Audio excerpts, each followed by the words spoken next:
Tara. Para mapadaan natin sila. Intense tong nangyayari ngayon. Talaga po, grabe. So, hindi basta-basta. Ma'am, huwag ko yung magtiwala sa mga hinahawakan nyo na yan. Sapagkat may mga bagay na kapag... Ito na naman yung ano eh. Ingat po.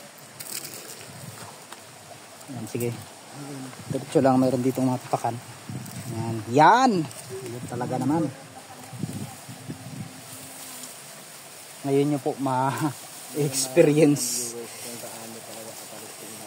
Thanks God. Tapos sabihin ni mama mamaya ayaw ko nang magsama sa kanila.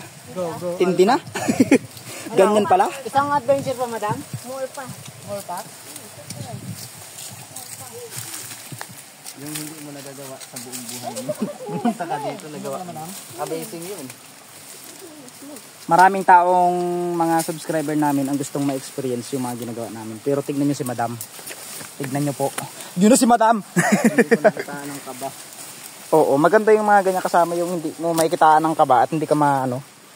Iba talaga kapag may gabay. Ako kasi ang gabay ko lang siya. Yan. Hindi ko talaga siya nakitaan ng kaba. Oo, no? Ibang klase si madam.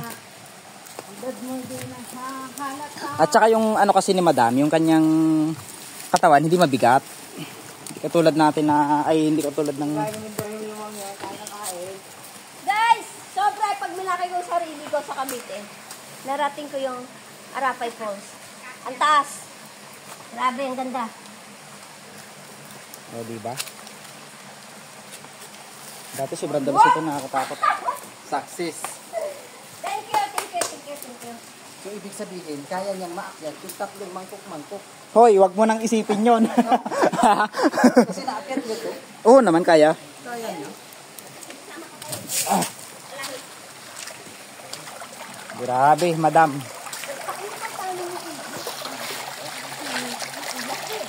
Tapos yung bago kami umalis, lumabas siya.